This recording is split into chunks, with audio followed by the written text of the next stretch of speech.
So what I want to do here is just give you a little tour of some features of Google Sheets. This is no different than Google Docs and Google Forms in terms of there being templates that are ready to go and made for you to have functionality. I'm also going to walk you through a few ways to use formulas within Google Sheets. So Google Sheets functions just like Microsoft Excel. They're essentially spreadsheets. So you can actually go in and create a new sheet. It'll take you to this page.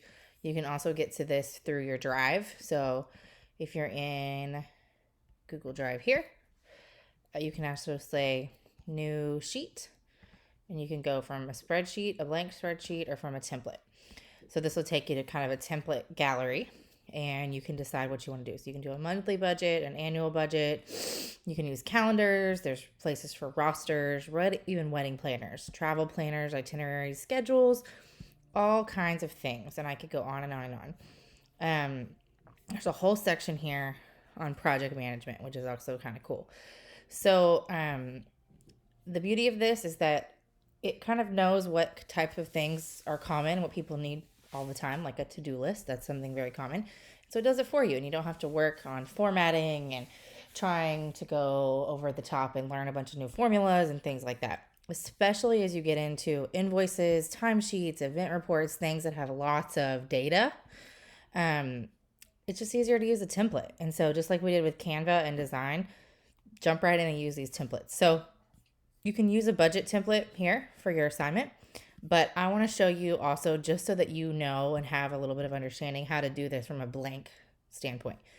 So all these letters across the top are called columns. All the numbers are called rows.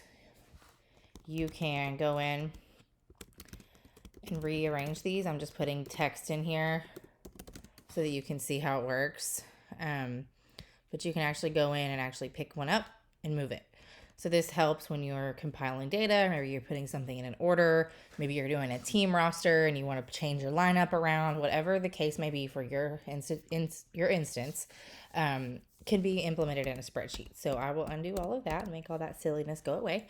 But what I want to talk to you about a little bit here is budgets. So you can go in, and your budget is obviously, you want your expenses to be less than your income. So I'm going to just kind of do a silly example here to show you how this works, and to show you formulas and how to program formulas in your data set or in your spreadsheet. So you can go up here and name it. You can say income. I go down here and I'll say, actually I won't go that far down, expenses. I want to make these both larger so that they stand out, and I'm going to put them in bold. And then I can go in and say paycheck is $1,000. That just looks like a 1,000, but guess what? There's a handy little tool right here that makes it turn into money. So you can actually use that. There's a percentage sign one, there's one for decimal places, there's all kinds of formats here you can look through. So depending on what you need, you can make it happen: times, dates, durations, more currencies, more dates, more times. The list goes on and on. So it's very powerful. My paycheck, husband paycheck, he makes $1,000. This is silly, but I'm just using round numbers for examples. So let's say I like the way these numbers look. I can go up here to my format painter and click on that, and it'll change it. You can also change the width of these so that everything shows up nicely. You can click on that middle one and make them all. Let's say we want the text to be bigger for all of it. We can't quite see it. We want it to be larger.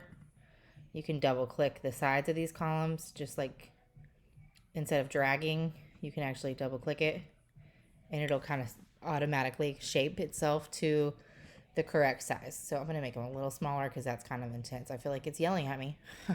So we'll have, and then I'll have, let's say I get birthday money. My mom sends me $10. Oh, that's pretty cool. So I'm going to go up here. You can tell it $10. So we want to total up all of our income. So we want to say income total. You can make that in bold. And let's say we want to add all of this up. there's a little sign over here and it's called functions. It looks kind of like a backwards E or kind of like a funky looking E.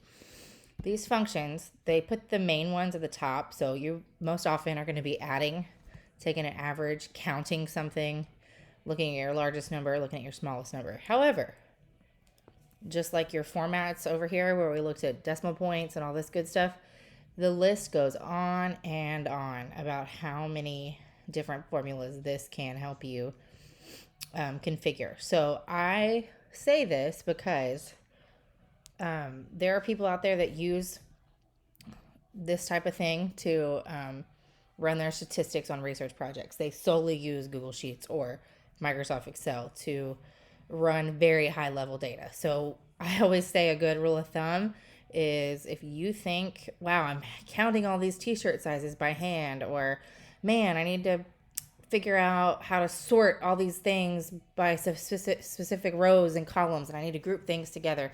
There is a way in Google Sheets to do it. We will not have time in this course to go over each and every one of these examples because that would take forever. As you can see, all of these things has a ton of different options.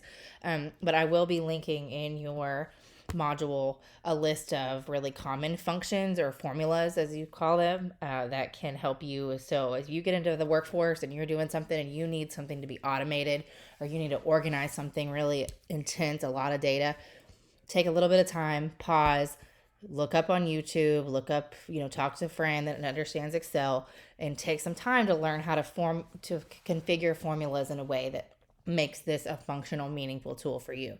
So for us, we could go in here and hit sum, and we want to highlight all of those, and that is equals sum B2 to B4, column B, row 2 to row 4, enter. So that's my total. So that's one way to do a formula.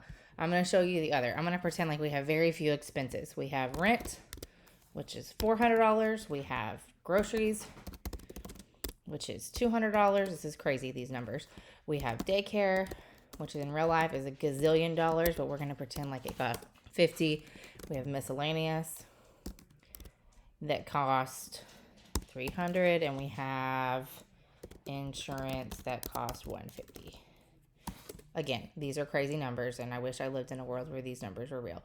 You can highlight all of them. So let's say I didn't want to use the format painter or this little number sign. You can actually go in, highlight everything, and tell it numbers. So now we want to go in here and say expense total. I do want to format this the same way. So I'm going to highlight what I like, and then you can actually click on that 17, and everything that's highlighted all the way to infinity, because these numbers go on and on and on. And once you go to Z, it starts adding more letters. It starts doing double A, double B, double C. And so I essentially just told that entire row to be bold. I could go up here and I could tell this entire row to be numbers. So now anytime I type a number, it's going to make it that format. So you can also think of this as each individual cell as an individual unit, or you can think of it as the whole, or you can go column by column or row by row. So that makes it super nice. There is another way to configure formulas. So I like to use the function thing over here, but you can also hit the equal sign, which starts to tell Google Sheets, hey, I'm going to configure a formula. These parentheses tell you, okay, begin here and end here. And, oh, that tells me there's a mistake. I didn't do the right thing, guys. So you could go equal. Sometimes this is trial and error if you forget. Here, plus here, plus here, plus here, plus here. Close the parentheses. There's my total, $1,100. You could also do what I just did, which is way easier, and highlight everything. Whoops. $1,100 again. A really common problem is that you may add something. You may go, oh, I forgot. I have to pay for a doctor's visit. And that's going to cost me $25.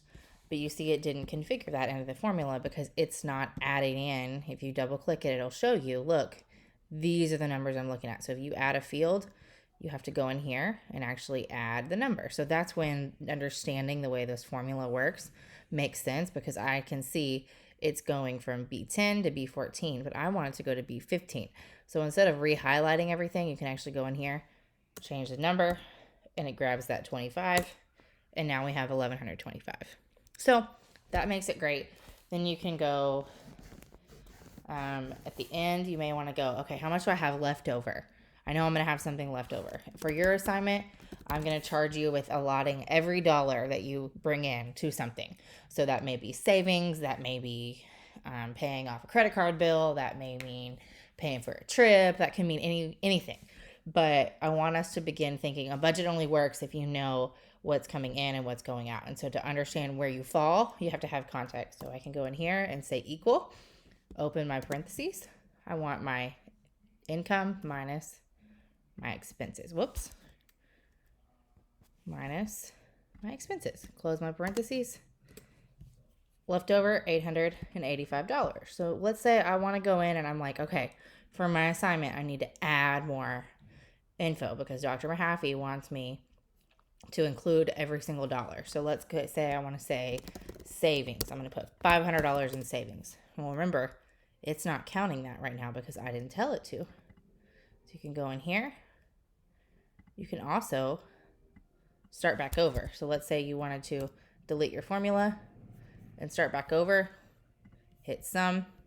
You can start highlighting. Let's say I know I'm going to add things, but I don't know what they are yet. So you could actually highlight blank cells and tell it, I'm going to keep adding. So you keep adding. As long as there's something there, you let me know. So now we've got $385 left over.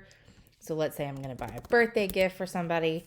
It's going to be $150. I really love this person. So now I have $235. And then let's say the rest is going to go toward, I don't know, new car fund. And I'm going to go $235. Now I have $0 left over and every one of my dollars is accounted for. And that is budgeting 101. You can use a template in your course, or you can go through here. I encourage you to really get to know the formulas and learn how to configure the formulas yourself because it makes it a lot easier for you to figure out if you've made mistakes, if you understand what they look like. Another thing to make note of is up here, there's a function list and there's a whole spreadsheet here, or a whole line right here. This is really helpful as you start to work with more complex data because you can go up here and it shows you the actual formula and you can go through and click and change numbers and do that in a bigger space than you can in these tiny little cells. So as this gets longer, if you had a really long formula, it makes it nice because you can go up and see how they got, what the formula actually looks like. So this is a very brief introduction, but I hope you learned a lot and it will certainly help you with your assignment for this course. So thanks for tuning in.